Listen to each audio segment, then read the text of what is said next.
footy fans, welcome to another exciting episode of the Ultimate AFL show for season 2016. Now in this episode I'll be wrapping up the last round of the 2016 home and away season before also giving you a final stats wrap up for season 2016. Now also coming up a little later on the show, I'll be looking at what's coming up in the bye round. Of course, we have to wait another weekend until the finals commence, which is disappointing, but there is a lot on coming up this weekend to keep us a little bit entertained in the bye round. So anyway, let's get straight into looking back at round 23. Round 23 started at the Adelaide Oval between the Adelaide Crows and the West Coast Eagles. This was a blockbustering match to start the last round of season 2016. The Crows, well, they were trying to lock in a top 4 spot by winning this match. And well, for the Eagles,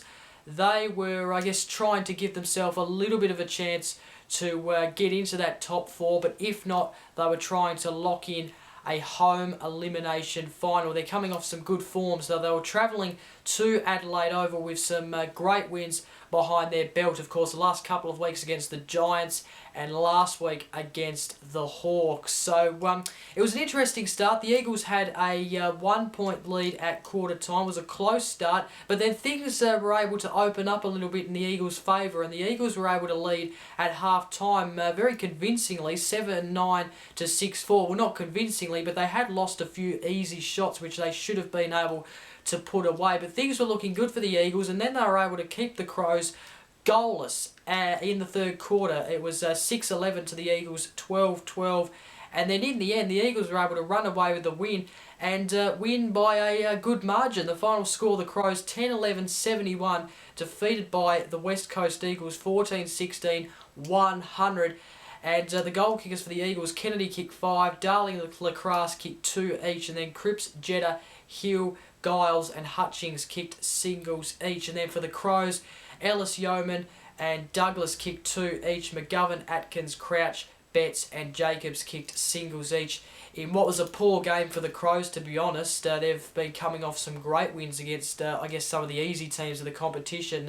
Sorry if that offends anyone, but I guess going into this match, they hadn't versed, I guess, a top sort of side for a while. So they were coming into this match having won games quite easy and not really, winning those games with the contest provided by the other team. So the Eagles really travelled to Adelaide Oval with a contest, and they won this game, and they've sealed up a home elimination final. Well, for the Crows, they have slotted out of the top 4. You'll see later on when I have a look at the ladder, they've slotted out of the top 4 because of this loss.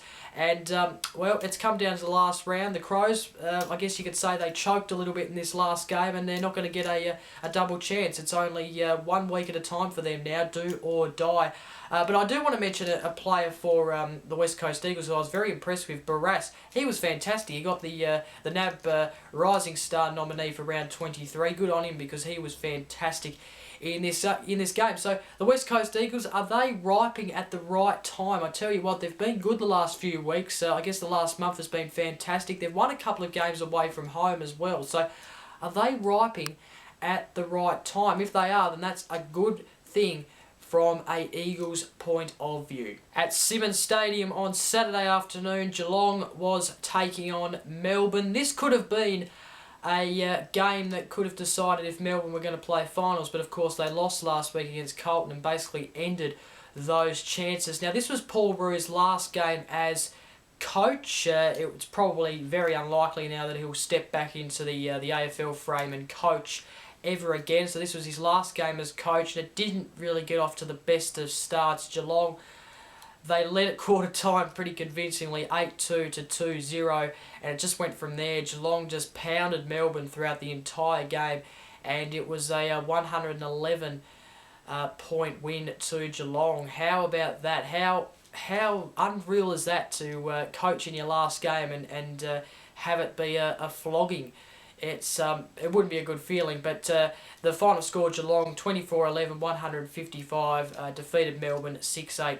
44. Congratulations to Paul Roos, by the way. Fantastic coach, of course. We know that he coached the Swans to a premiership, and he's done very well with this Melbourne side, even though they probably didn't show it in this last game. They have been very good this year. They've had some good wins, of course. Hawthorn was their latest win, which was just fantastic for the club. And, you know, this was really their only loss that they've lost quite badly this year, to be honest. So, I guess they've lost a couple of other bad ones as well. But they'll be filthy on themselves, but they haven't done this too often this year. Most of the time, they have been competitive, and, well, finishing where they finished is an achievement in itself. So, congratulations to Paul Roos, and I'm sure Simon Goodwin is going to take this club to the next level when he takes over. Paul Roos has definitely set this club up. The goal kickers for the Cats: Hawkins kicked 6, Menzel kicked 4, Mangola, Bartel kicked 3 each, Motlop, Caddy kicked 2 each, and then McCarthy, Selwood, Duncan and Taylor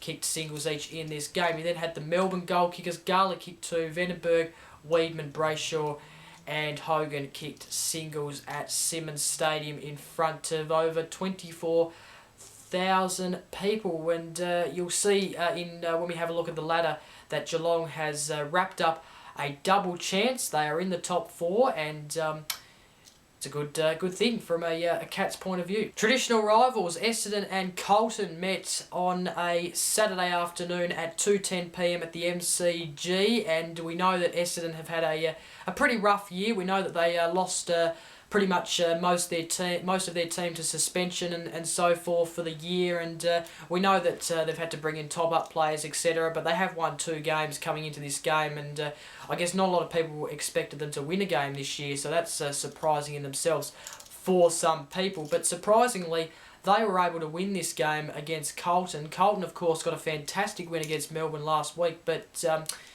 they weren't as good in this game. In fact, Essendon got a fantastic win. The final score 15-13, 103, defeated Carlton 10-19, 79.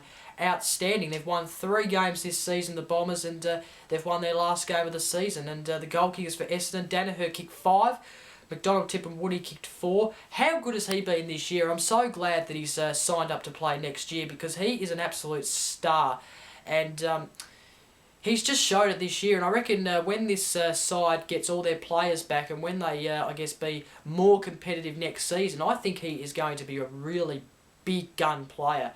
No doubt about it. Longford kicked 3, and then Liverdade, McKernan and Dempsey kicked singles each for the Bombers. And then for the disappointing Blues, Wright kicked 3, Armfield kicked 2, Cruiser, Kerridge, Casbolt, Doherty and Buckley kicked singles each in this game, played in front of just over 46,000 people at the MCG. So congratulations to the Bombers. They go out of season 2016 on a high with a win, and Carlton, well, they'd be disappointed with themselves because they would have thought that they could win that game, but they have had an improving year, of course, under Brenton Bolton. There were some signs, of course. Next year is the year where they probably need to step a little bit up and start winning those games that they probably should win. They've had some bad losses this year, and some of those bad losses have been games that they've gone in favourites to, like this one. But congratulations to Brendan Bolton. He's improved this side a little bit this year, and hopefully that will continue next season from a Blues point of view. The twilight game was between Swans and the Tigers at the SCG. You might remember the last time these two teams met, Rioli kicked a siren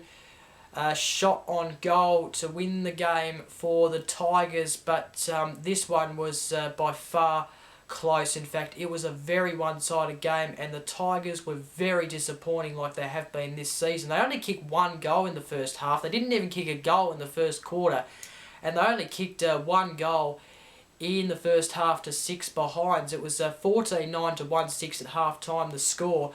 And it was at three-quarter time, 22-11, the Swans to Richmond 2-8. They were able to get a few goals in the fourth quarter, but the Swans, they just humiliated the Tigers, and it just sums up the Tigers' season, doesn't it? The final score, Swans 25-14, 164, defeated Richmond 7-9, 51. The goal kickers for the Swans, Franklin kicked 7, McGlee kicked 5, Rowan kicked 4, Hewitt kicked 2, as well as Kennedy, Mitchell, Parker, Heaney, Jack and Richards kicked singles each for the Swans. And then for the Tigers, Cochin was probably the only real standout player for the Tigers. He kicked 3, Hampson, Rewalt, Lloyd and Edwards kicked singles each.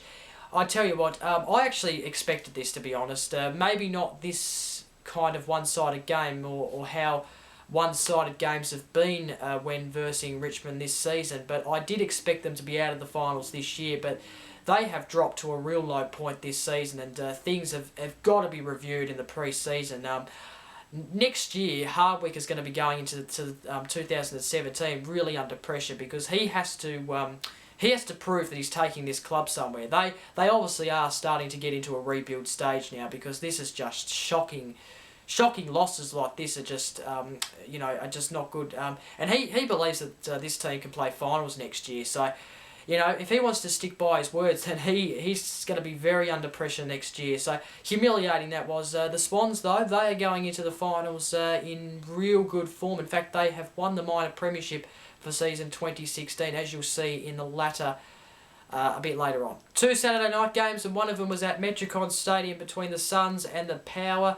2 disappointing teams, but nonetheless, the Power have probably been the most disappointing out of those two, because, well, Port Adelaide were expected to make finals. Simple as that. I think a lot of people were expecting the Power to get back up there this season, and, well, they've failed again. Last season was a disaster, and this season has been none less the disaster also. But they led at quarter time in this match, 2-3 to 1-4. They led at every change, 6-4 to 2-7 at half time, 10-7 to 7-10 at three-quarter time, and in the end the Power won, I guess you could say convincingly, but the Suns did give it a fair good crack at their home ground. The final score, the Suns 9-12-66, defeated by the Power 13-11-89. The goal kickers for the Suns, Farini kicked 2, as well as Day, Rosa, Matera, Sexton, McPherson and Lynch kicked singles. You then had the Port Adelaide goal kickers. Gray kicked 4, Schultz kicked 3, Boak,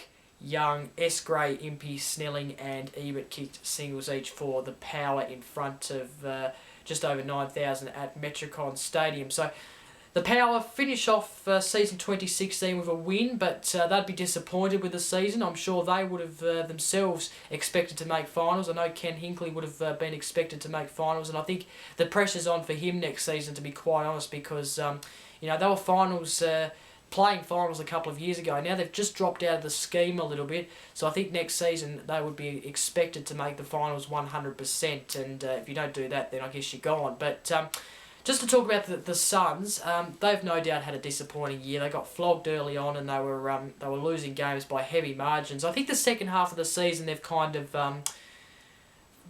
of improved to a certain extent, not dramatically, but to a certain extent. And it's going to be interesting to see how their pre-season turns out. Of course, O'Meara has requested a trade, so he's not going to be there next year, you would say. Of course, Swallow as well is one of them, whether he's going to come back or not. There's, of course, Ablett as well to come back, and they need to get some mixed experience in their side as well, because they're not really going anywhere at the moment, considering they were probably before Rodney Eade took over, they were probably on the bound of playing finals, but they've really dropped off in the last couple of years, and that's because of injury, but also they probably don't have enough experience there to take them to that next level. So yeah, they've had a poor season, probably a better second half of the season than first half. It's going to be interesting for them in the pre-season for the Gold Coast Suns. Now this was a crucial Saturday night game, because the Giants were looking to also seal up a top 4 spot, and North Melbourne, well, they were just playing for I don't know what they were playing for, to be honest. They're going to be finishing 8th whether they win this or not, but it was an interesting first quarter. 3-1 North Melbourne to the Giants 2-5. At half-time, the Giants had the lead, 6-8 to 5-3, and then it went from there, really. The Giants were able to basically conceal the win in the second half, especially in the third quarter, because they kept North Melbourne goalless, and they kicked 5 goals, the Giants, and a heap of behinds. They should have probably got more goals than what they did in the third quarter. 10-11 the Giants to North Melbourne, 6-8.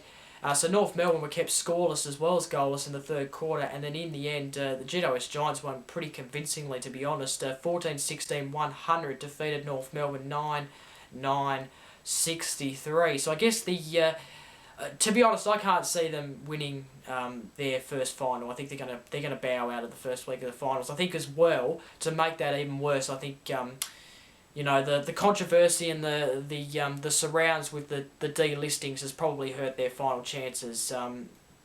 That's just my opinion. But the goal kickers for North Melbourne: Brown kicked 3, Harvey kicked 2, Zewell, McDonald, Dorr and Cunnington kicked singles. You then had the Giants goal kickers. Patton kicked 5. He was in rare form going into the finals. Johnson kicked 4, Smith kicked 2, Cameron, Hopper and Ward kicked singles each in front of 22,000 at Etihad Stadium. So the Giants are playing their first final series in their whole club history. It hasn't taken too long. They came in 2012, so it's not taken that long at all, which is fantastic to see. They have been a successful club, no doubt about it, and it's going to be an historic final. You'll see later on who they're playing. But good win from them, and there's some players who are in form. I give them a little bit of a chance. I give them a strong chance to get to that preliminary final, no doubt about it.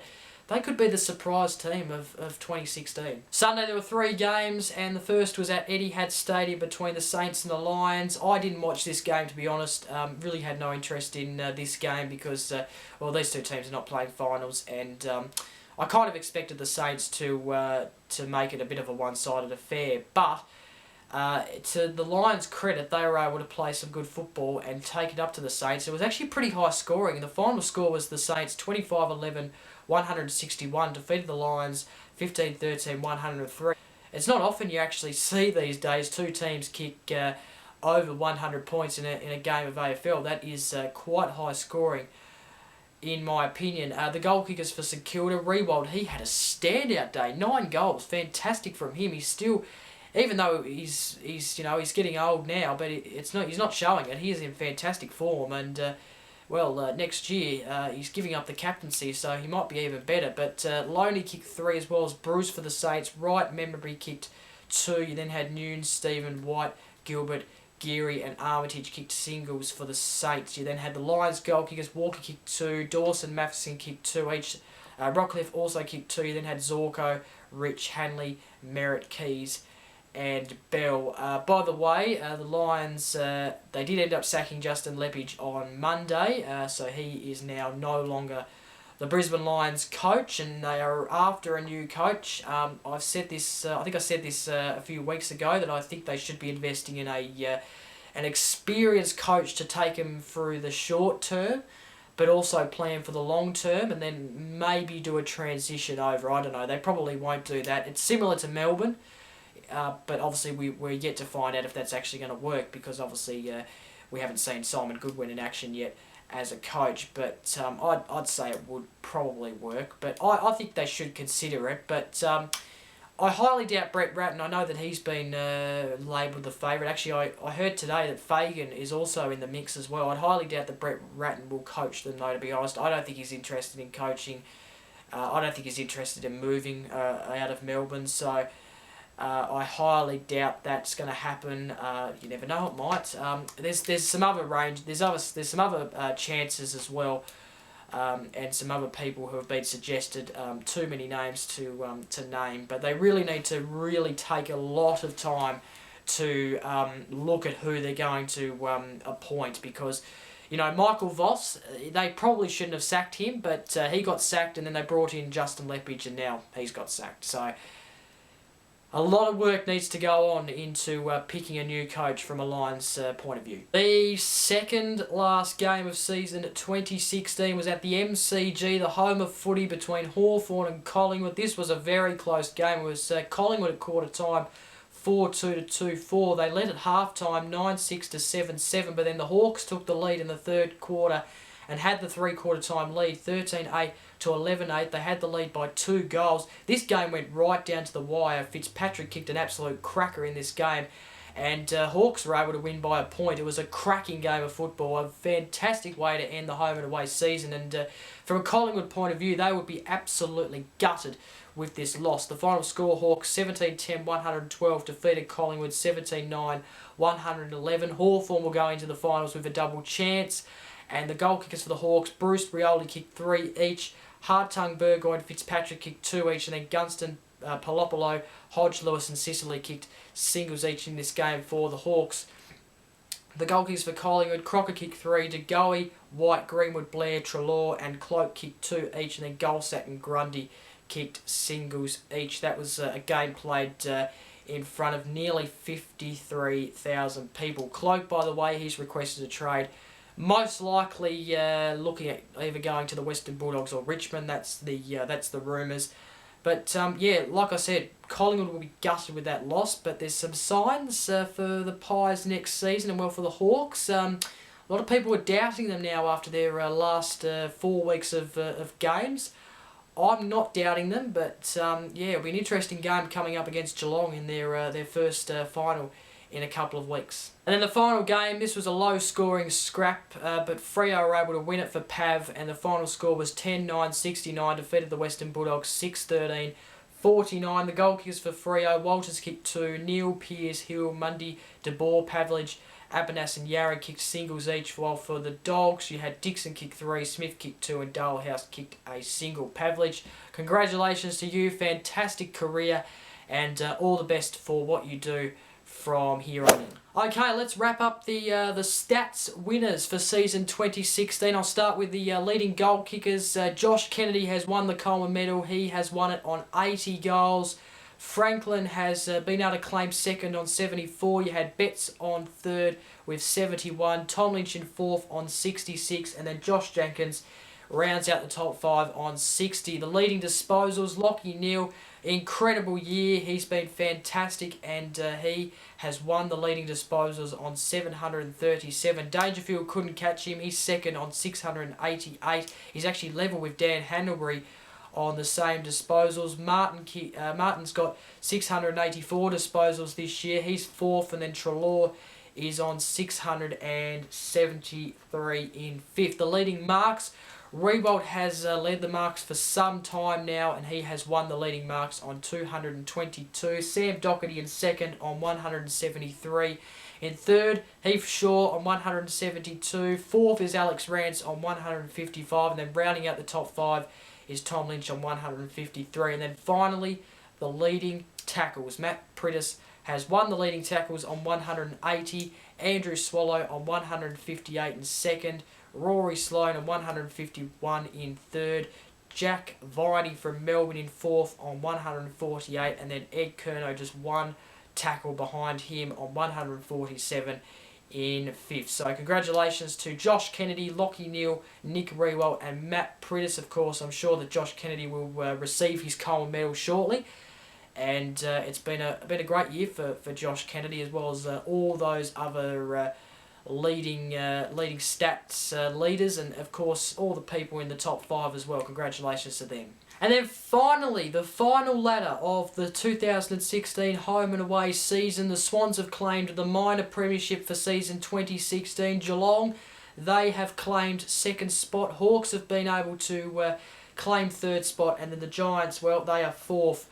And rounding out the top 4, you then have the Crows, who came so close to getting a top 4 spot, but just pipped at the last minute there with that loss to the Eagles. So they finished 5th, the Eagles finished 6th, the Dogs 7th, and then North Melbourne rounding out the top 8 for the 2016 season. St Kilda finished 9th, Port Adelaide 10th, Melbourne 11th in the end, Collingwood 12th, Richmond 13th. Richmond, we know, poor year. I actually had them at 11th, so they've finished a bit below than that, which is interesting. Carlton 14th, the Suns 15th, Fremantle 16th. The Brisbane Lions have been able to avoid the wooden spoon with finishing 17th, of course, and well, not winning the match on Sunday, but really scoring a high score of 100 odd points. Essendon, they are the wooden spooners of season 2016. Okay, so let's have a look now at the Week 1 finals fixture,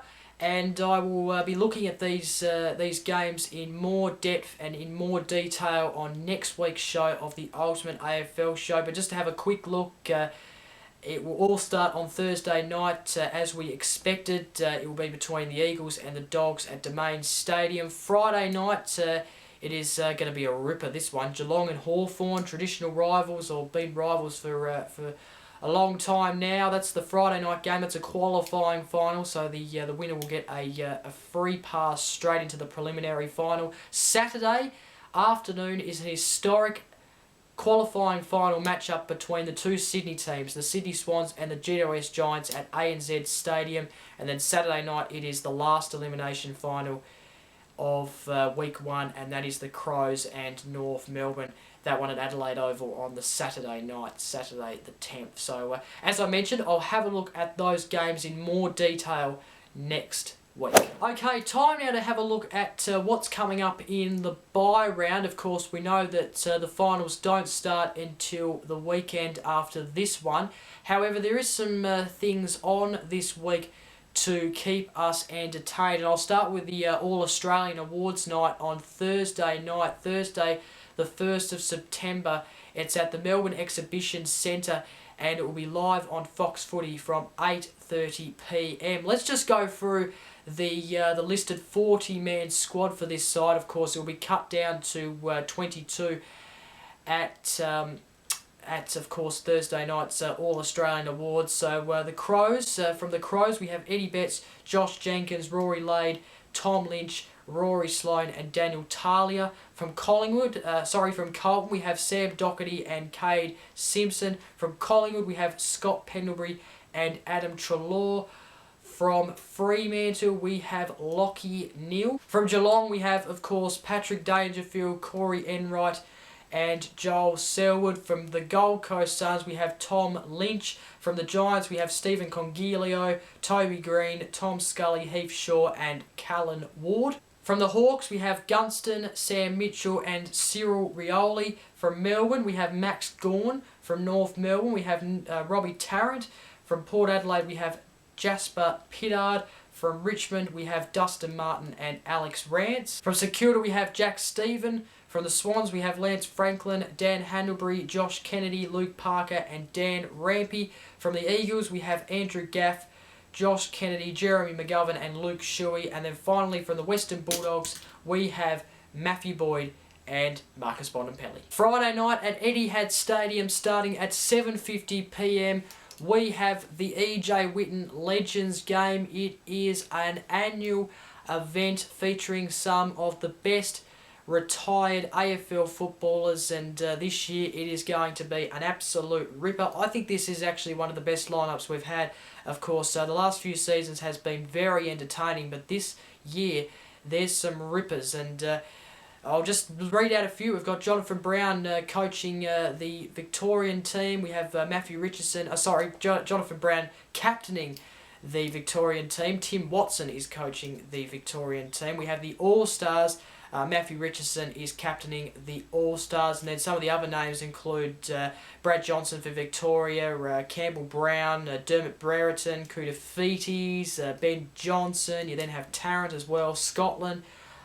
You also have some other ones as well, Thompson, Barry Hall, Brad Sewell, just to name a few. And then from the All-Stars side we have Fletcher. We also have McFarlane, McGrath, Richardson, of course, like I mentioned, Kerry, which is a very big one, Ackermanis, and there's a couple of others there as well, as you can see. So, yeah, it's going to be a very good night. It will be live on 7 and Fox Footy. I'll be tuning in. I'm looking forward to this. It will be a bit of fun. Saturday night we have the AFL Women's All-Star Exhibition match between the Western Bulldogs and Melbourne at the classic Whitten Oval, under the lights at Whitten Oval, starting at 7:20 p.m, live and free on 7. I am looking forward to tuning in and watching this on Saturday night. I think it will be a bit of a preview to what to expect in the new AFL Women's League next year in 2017, which I'm very much looking forward to. I think it's going to be a great inclusion to the Australian game. And this will be entertaining, I reckon. Women's football, I've seen a couple of games, and it is quite entertaining. It's probably no different to men's football. So looking forward to that. It will keep you entertained on Saturday night because there is no AFL. Now, also mentioning the AFL NAB Rising Star Awards as well on Tuesday. I'm not sure what time it is. I know it's on Fox Footy at some stage. Check your local guides.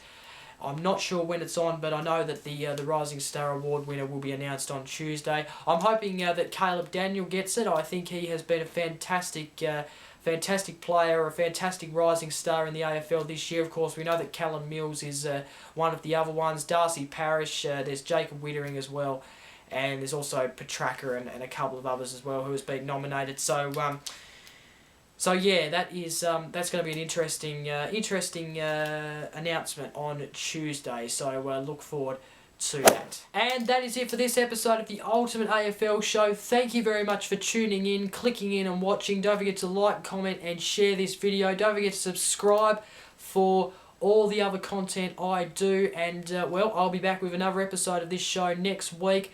The first week of the finals next week. So I'll be previewing that, giving you my thoughts, etc. So don't forget to click on and watch that episode next week and the weeks after that. So until then, I'm Jacob. Enjoy the bye round. Or try to, at least.